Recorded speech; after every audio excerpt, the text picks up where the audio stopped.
welcome to Eador Genesis. Now this has been a long time coming, like seriously, it's taken over a year for me to do this, and I do want to apologize to Anonymous for that. He suggested it in one of my videos a year to year and a half ago, and well, I said I'll do it, bought it, played a ton of it in the non-campaign single player thing, and then forgot about it and got distracted with Legion. Well, currently I'm taking a day's break from it, so I'm deciding to get a bit of this recorded. Not sure when I'll be getting back to it. Like Warcraft 3 isn't done yet, and this will be the series coming out right after it. I'm just kind of recording this before I get back to Warcraft 3. It's kind of glitched right now, so it's kind of painful to play, so I wanted to play something else. Hopefully the audio level's fine. I basically just audio tested it here. Audio testing is so damn boring. Like seriously, you just... Also these videos, this set is going to be longer than normal. I'm going to do these as 20-minute chunks, not 40. Because it's when you run into something like Legion's and Finale, it's handy to have a backlog. But yeah, I basically only audio tested against this one music cue. Often test against anything else, but I don't think there's really much difference. So, these are settings I'm going with. Should be fine. Cancel. Skilled, beginner, skilled, competent, expert, master, lord, overlord. I don't want to say beginner. I'll say skilled. It's a lie, but shh, they don't know.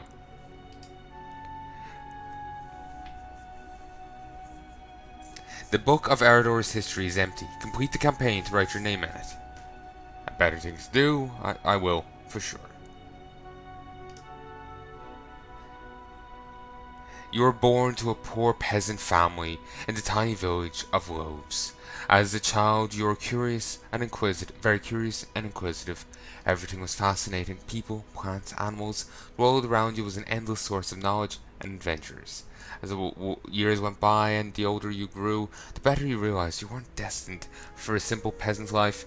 You mastered your father's trade well, but deep in your heart, you always dreamed to become a fearless warrior, a skillful scout, a great commander, or a wise wizard. Now within the game there's different types of heroes that you can get. As you might gather, those are the 4 different types, or at least 4 of the types of heroes. It's been a while since I played. I won't say that's the 4 different types you can get, and they all have their own different things. Commanders, this is kind of a Heroes of Might and Magic kind of thing. Commanders can have the most troops with them. Warriors are better in combat though. Scouts, I can't remember what they're good at. And wizards are, casters. And if you specialize your wizard right, you can get like a whole undead army. And you can you can win a fight and then raise the enemies as undead. But it depends on your level of skill and a few other things. So I don't remember too well what I do, or what I normally do. Like when I was playing the other thing.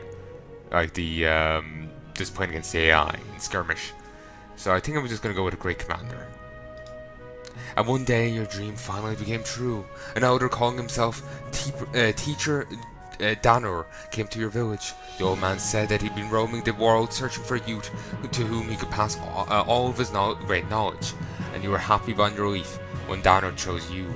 The elder paid your parents more gold than they'd ever seen in their lives, bade farewell to your family and fellow villagers, and followed Danor towards your destiny.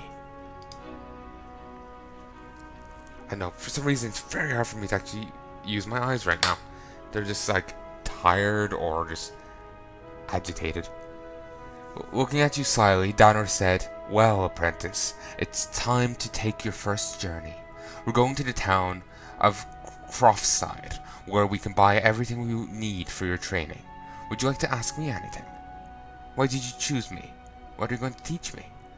The questions can come later. Let's go." Why did you choose me? Dano narrowed his eyes slyly. Let's just say I had a sign from above. I didn't choose you. I searched and searched, and finally I found you. No one else can be my apprentice. But what makes me so special? There's great potential within you. You're much more powerful than you've ever imagined. I'll teach you how to use that power, capitalized. But for now, your foremost task is to study this world and to learn its laws and traditions. This will help you in the future. Study the world? I've been doing that since childhood. That's commendable, but your earlier studies didn't go further than your village and its surroundings. Now it's time to get to know the rest of this world. Alright, let's go. Okay, I'm going to try to put my glasses on and see if my eyes will cooperate again. Select your hero by left-clicking on him or clicking the next hero button. If you want to hide this hint or any other one, just click on it. Now, to order your hero to move, right-click on the neighboring province where a town is located. Excellent. As you can see, a task has appeared in the hero window. You can abandon it if necessary by clicking on the Cancel Orders button. Now, to make your hero perform the task, click on the End Turn button. Alright, here we are. Since you've chosen the way of the commander, we need to take care of your troops first.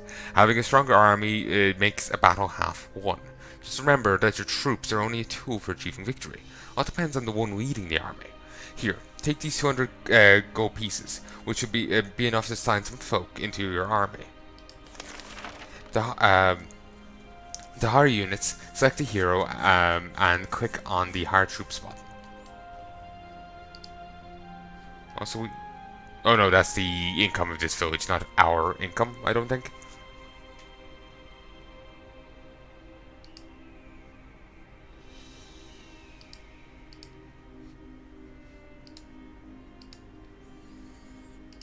It's been too damn long. You're in the garrison of a local castle right now. On the left, you can see your hero's party. On the right, the garrison of the fortress. At the top right, you can see the units available for hire. Right, click on unit to view unit information.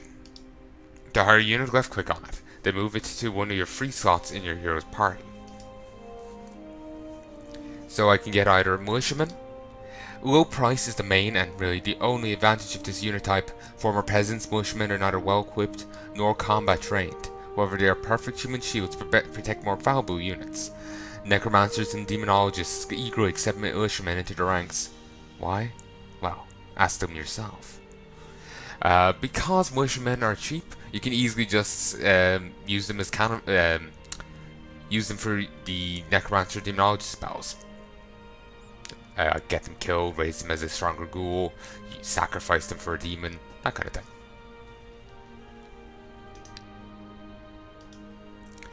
Slingers are by far the cheapest range units. Outfitting and feeding them doesn't cost much. Often slingers are recruited from amongst young peasants and hastily taught how to handle the sling. All they need is some natural agility and a steady eye. The rest comes with experience. Although slingers can claim outstanding shooting strength and range, they're especially valuable in a protracted battle, as they never run out of ammunition. A slinger can use any stone picked up from the ground as a missile, if it comes down to that. So yeah, they have the ability to just collect ammo, so it's pretty handy. Other units can run out of ammo, they can't, or find it much harder. So I'm going to go with two of these and two of these. Excellent. The first unit has joined your party. Right now, most of the hero's army slots are locked. In the future, as the hero gains experience and increases his command attribute, be able to lead much larger forces. Hire as many units into your party as possible. They will come in handy during the battle ahead. After you've hired your army, leave the garrison by left-clicking the X button or pressing Escape.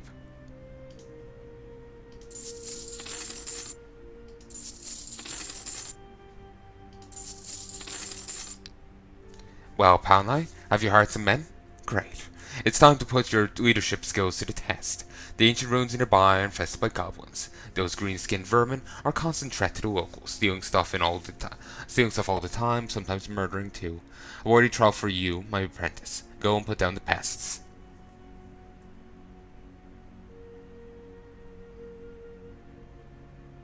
Finally, a real venture. I just hope those goblins don't finish me off. There must be a whole bunch of them. Perhaps I could try negotiating. Sorry, I have to take my glasses off again. Need to... Uh, what's it called? There's a smudge on them. Just need to deal with it. I don't have to kill them off right away, do I? Alright, teacher.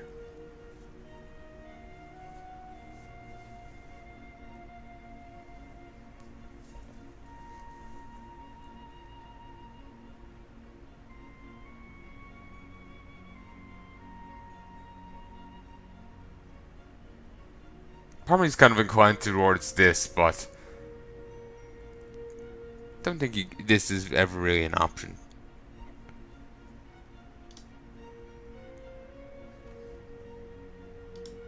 I know the parasites well enough. They won't even think about talking to you.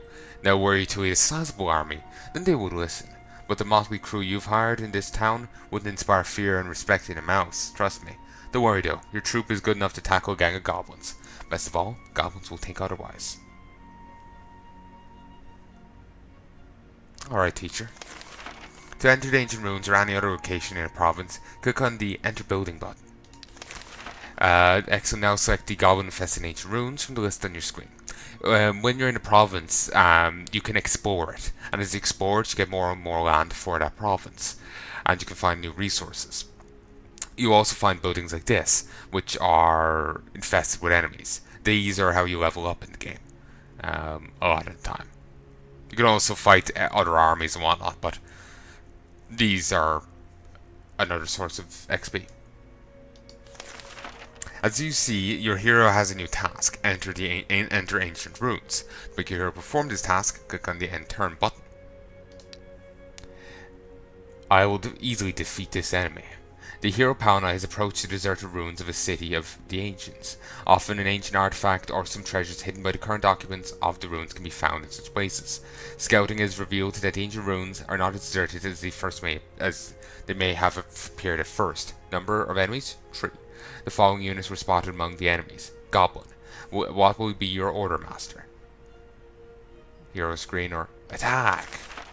This is a combat window. The first stage combat is troop deployment. The two outer rows of the hexagons are available for initial deployment. From this point onwards, we'll refer to them as hexes. When you are the attacker, your units will be aligned on the left side of the battlefield. To place a unit on a specific hex, left-click on the unit to select it, then click on the desired hex. If the hex is already occupied, your unit will switch places with the unit previously occupying the hex. To deselect the unit, left-click on it again. After you've deployed all units, click the Begin Combat button. Okay, this guy has no ranged attack, he's only melee.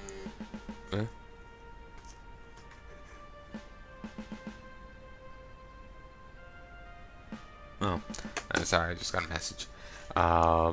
So I'll put him there. Didn't want that. Put you there.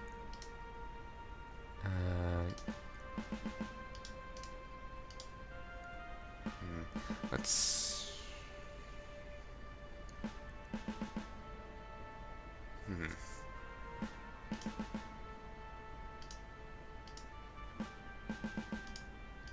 That's more like it.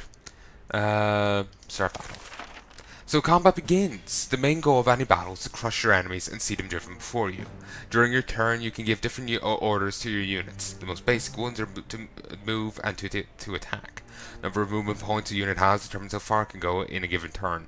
Crossing rough terrain costs more movement points than crossing the plains. Right now, the hero is selected. To order him to move, left-click on the hex you want him to go. The cursor will inform you whether the unit has enough speed to reach the hex you've selected.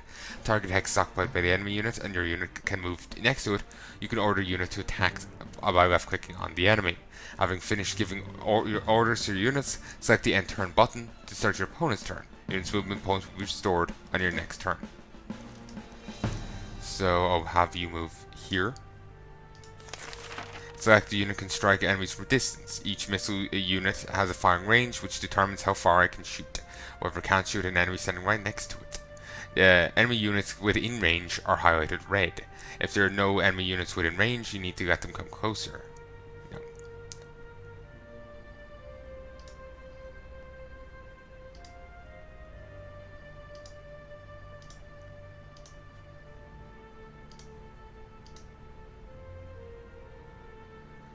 This is takes 2 movement spaces.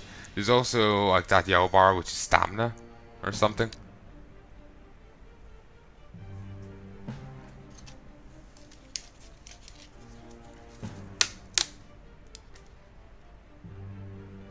Yeah, it is stamina. The blue bar is more morale.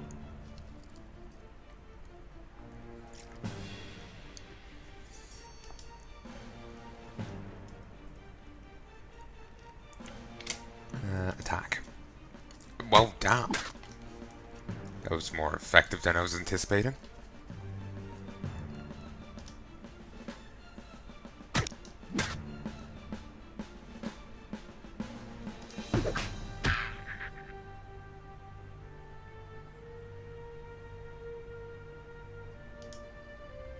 Not sure what that's about. Looks like just like a random orb in the middle of the place.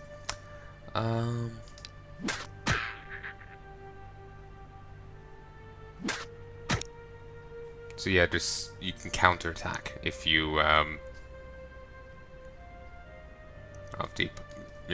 if you get attacked. Sorry, I'm feeling really off right now. Yeah, if you get attacked, you can counterattack if it's in melee. I remember there being some like effect, like how the slingers can pick up ammo. I remember there being some effect in regards to counterattacking, but I can't remember what it was. So I got 3 gold. This unit can be awarded for outstanding performance in combat. Increases defense by 2 and counterattack by 1. Increases upkeep by 4 gold. Order of the Defender. Award. After a thorough search, the party has found 26 coins and 1 crystal. So the goblins are done with. Good news. Time to take care of your equipment now. Can't hide behind your troops all the time. Sometimes you get to swing a sword yourself. It will do good to actually have one when the moment comes. Some chainmail wouldn't hurt either. Here, take these 200 gold pieces so you can buy everything you need. To enter a shop. Yes. You're in a merchant store now. On the right you can see... I already know this shit. Heroes can only equip items permitted by their class. The item is not permitted by the current hero. The item will be shown the item type in the tooltip will be shown in red. Okay. See, he can't use wands, can't use ranged weapons, but he can use melee and shields. Can't use heavy armor, but he can use medium.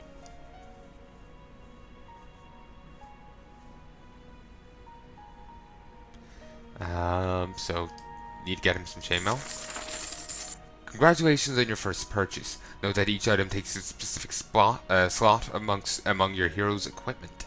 Weapons and different pieces of armor can be placed only into the corresponding inventory slot. After you've bought everything you need, leave the merchant shop by clicking on the exit button or by pressing the escape key. I would want him to get... This is one weird thing. The buckler gives 1 defense, but the wooden shield to... I don't know. Looks bigger than the buckler.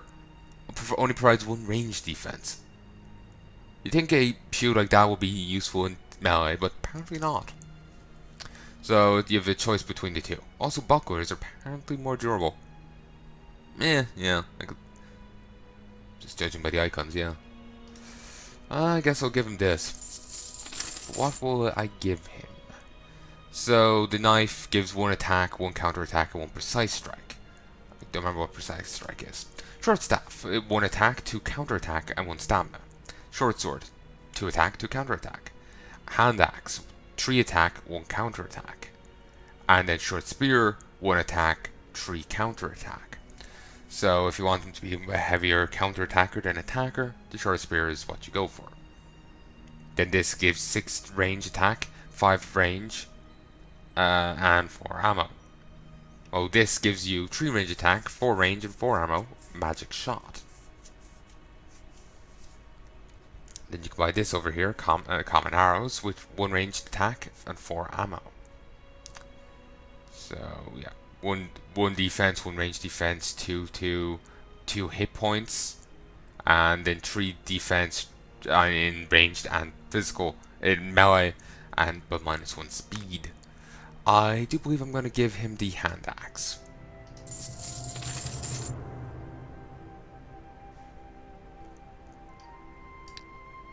I have a new task for you, my apprentice. Some orcs have occupied the ruined tower near the main road. They've already killed several merchants on their way to town. We need to raise the brute's lair before they cause more trouble. Killing a couple of orcs, no problem.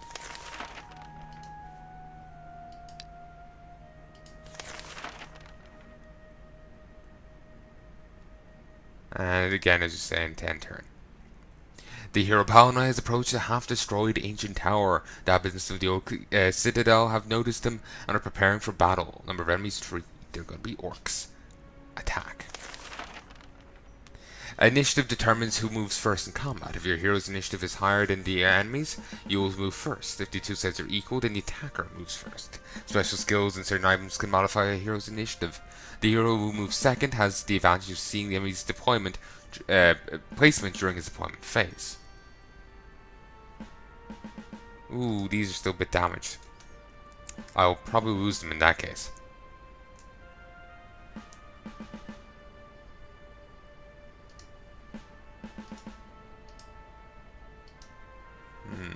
Actually,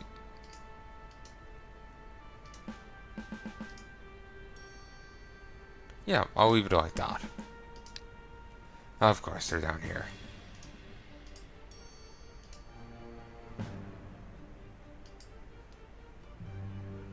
This tile gives 2 range defense and costs 2 to move through it. Range defense doesn't really matter too much here, except for them. If they get into a forest, then these two will have a bit of a greater issue.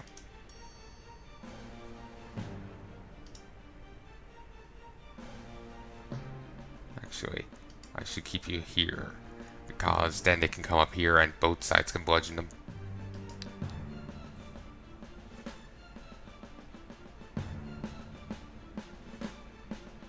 Okay, in that case you're coming this way, so you should go there. You should go here. And you should go here. End turn. Fucking typical.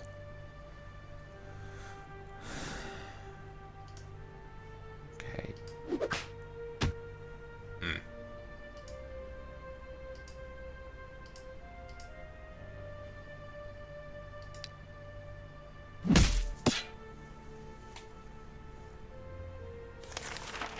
Many units have special skills and abilities. Some of them are applied automatically, while others have to be activated. Orcs, for example, damage enemy armor with their mighty blows, decreasing enemy defense. The effect of these blows is shown on the selected unit's side panel. So you can see it here, -1. I wonder if that stacks or what. Hit it. And now, since it's going to be dead, you attack.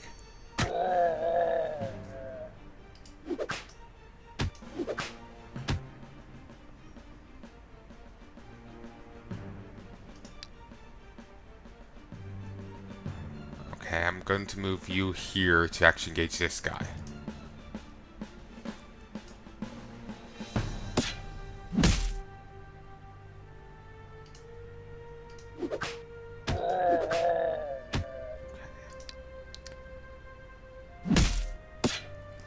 Hero's getting a bit battered, annoyingly, but for whatever reason, no one loses them.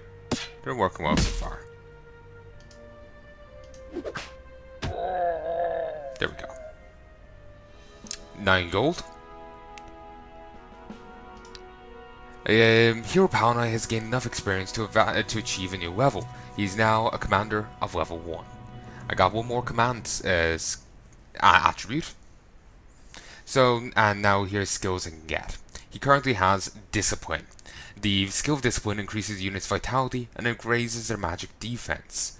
So on level 1, it gets 1 health and 1 resistance. 2, it's an additional hit point. 3, it's additional hit point and resistance. 4, it's 2 additional hit points. And 5, it's 1 additional hit point and resistance. Something I discovered in my playing is there isn't just and I've actually just remembered it now. Those 4 classes you could choose at the start are the 4 base classes. There's 4. I think there's more. There might be 4 more, or maybe there's more than 4. I don't remember, but there's like classes you can start once you reach a certain level that you can start building into. Ironically, for the wizard, there's a necromancer class, but you're apparently better to build into the general wizard class, like successor one. Yeah, I think there's like 3 for each um, thing, or maybe there's, I can't remember. But yeah, anyway, ironically for the wizard, it's better for them to spec into the general thing rather than the necromancer thing, because with the general one, you're actually a better necromancer or something like that. I can't remember details too well, but yeah, it's something like that. It's just you get an ability much earlier than you do with in the necromancer tree, and you just get some bonuses that are just better than what you have there. It's weird. They kind of flip that up. But what I do remember of those things, it's like you could have a commander, and now he's crossed a commander with a fighter. That's basically what those extra classes are. It's like a combo thing. At least some of them are like that. I don't remember too well, to be honest. Um, if you're interested, you want to look it up yourself. I'm sure we'll get to it at one stage or another, but if, you know, if you're interested, you can look it up yourself.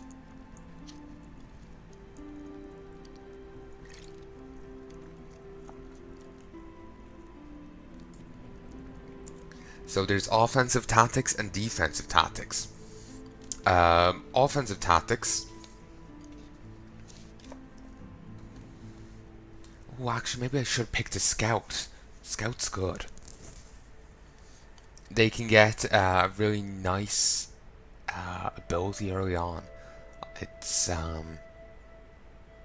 diplomacy. That's it. Well. But anyway, this boosts attack and counterattack, or this boosts range defense and defense.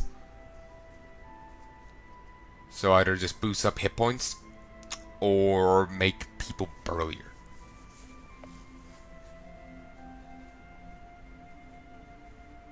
Let's make people burlier.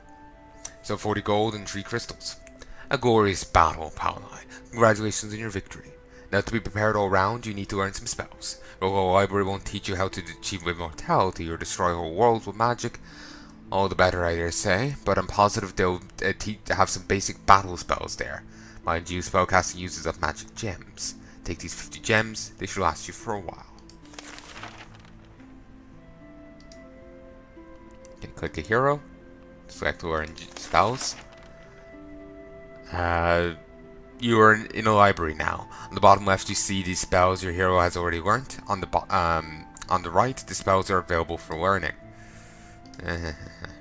So I can get him Magic Arrow, which inflicts 8 points of magic damage on the target. The damage increases with the caster's spell power. This will restore 7 hit points of the target. 7 hit points of the target by 7. Sorry, restores hit points of the target by 7, and increases with spell power, but doesn't affect undead or mechanical creatures. Well, this raises skeletons. The skeleton's attributes depend on his caster's summoning and necromancy skills.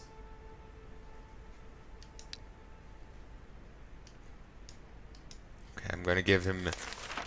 Great, you've learned your first spell. Learning spells doesn't require any resources, so you can experiment freely, adjusting your set of spells to your liking.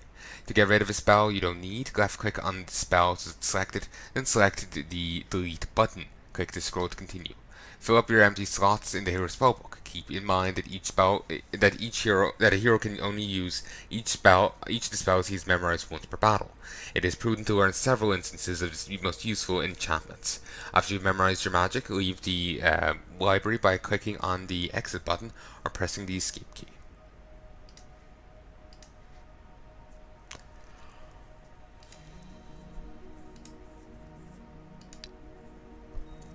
Well, the time has come for a real test of your skills. There's an ancient forsaken crypt nearby, with some dead blokes who refuse to stay put in their graves. Your task is to lay them to rest, despite their objections. Zombies and skeletons are dangerous opponents, so take your time to prepare well for the battle.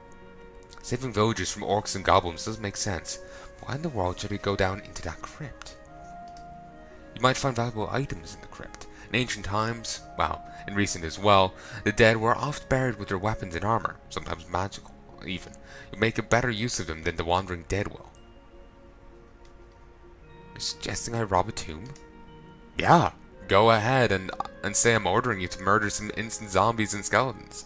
When the dead men leave their graves and terrorize the living, that's no longer a tomb, but a sinkhole of evil and vileness. Ask any priest guy. He's very casual for, wandering sage. Yeah, just ask any priest guy. He's very casual. It's, Gandalf during his, free love phase.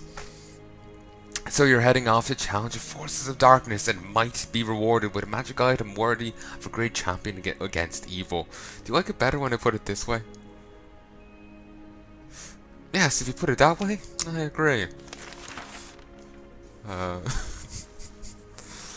Make sure your hero is ready before setting off on his task. You may need to hire more units. Click on the hero's portrait to the inside panel to browse details about him. I can hire a tier 2 unit. Whether or not there's tier 2 units here is another matter entirely. There isn't, so we'll hire another one of these. My other guys are still pretty battered though. And I can't end my turn. Can't do anything beyond what the game wants me to do. So what I could do to deal with these is I could delete them and get some new ones. But that's a waste of money. So no.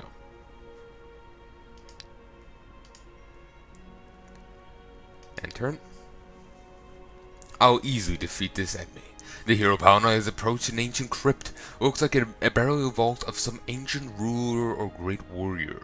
One is sure to find something belonging amongst something valuable amongst the belongings of the deceased, and encounter those guarding the peace of the dead as well. 4 enemies, skeletons and zombies. Attack.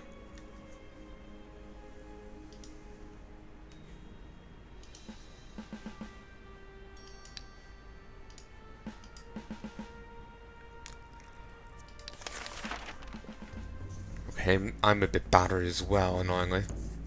During during combat, it is important to remember units' attributes such as attack, defense, and resistance values. Details on the selected unit are displayed in the side panel. Right-clicking on any unit to view more information about it. Brief information on all units can be viewed by pressing and holding the Alt key. In this combat, you're fighting skeletons and zombies. Skeletons have fewer hit points, but their range defense is high, so it's best to kill them with magic or melee combat. On the other hand, the slow but very powerful zombies are perfect targets for your missile units. To cast a spell, click on the cast spell button in the side panel. Keep in mind that each spell the hero has memorized can only be used once per combat. Annoying. Well, move him there then. Oh! Okay, I thought it was your... So you're in the setup phase. I'm not. Did I just skip through it? Did I just skip through it, or what? I feel like I just blanked for a moment there. Oh, that's an uncomfortable experience. Okay, I thought I grabbed the heal thing. I didn't. Okay. Hit it. Thank you.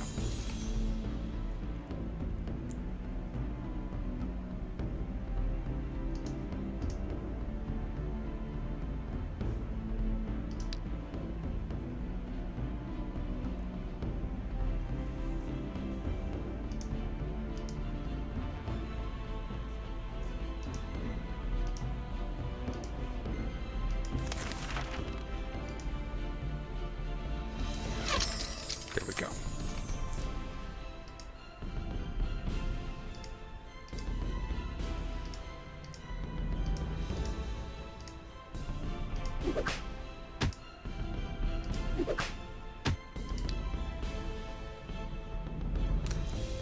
unknowingly zombies in the forest, so he's now has some defense.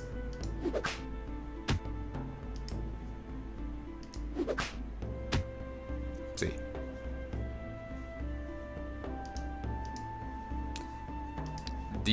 These guys are so gonna die. I think zombies also have poison immunity, intrepid, morale immunity, tireless, no stamina, feels no pain, wounds have no impact on your attack, and can be hit by poison. Raising the dead using magic is the first trick learned by apprentice necromancers. Bodies raised from their grave have no mind or will of their own. All they can do is carrying out their master's simple orders. The absence of mind and fighting skills are well compensated by the dead man's insensibility to pain and their enormous strength. Another zombie shortcoming is their slow speed. As a rule, necromancers either use zombies as a living shield, or try and raise them from the dead behind enemy lines. Getting zombies to rest, especially those raised by a strong necromancer, is no easy task. You'd have to chop the zombie to pieces for that. Oh, he's dead.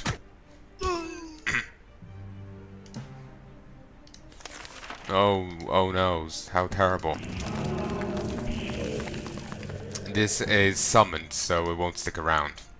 But you can get a thing that allows you to keep around some undead that you choose. But it's as it levels up, you get a bigger range of the undead you can keep. So when you start off, you can only keep skeletons, but then you can keep skeletons and zombies, and zombies and ghouls. So yeah. Animated skeletons are a mysterious phenomenon. How in the world can the bones move without flesh? However, Tomb Raiders have often encountered wandering skeletons inside the abandoned graveyards and ancient burial chambers. Only recently did necromancers discover a secret spell that breathes a kind of fake life into the dead bones. Since then, animated skeletons have become a real plague. Many mages have set out to create whole skeletal armies, finding their future soldiers in underground catacombs and ancient battlefields. A skeleton is a fragile unit that is, however, not easy to destroy. Weak blows deal no lasting damage to the bones, and their lack of flesh gives them great protection against arrows. As any other animated undead creature, skeletons know no pain or fatigue and have no morale. They are but a tool controlled by the mage who created them. They're also considered evil incarnate. The unit's morality will determine how well they'll fight together, and the better they fight together, the better. So if I had a skeleton in my army permanently, these guys will be at a penalty because they're neutral. So if I actually maybe they wouldn't because they're neutral, but if these guys were good, then they would definitely have an issue with skeleton. If they were very good, then they would have an even bigger issue. But skeletons are actually pretty burly. 8 attack. So yeah, you want to use skeletons if you have a chance.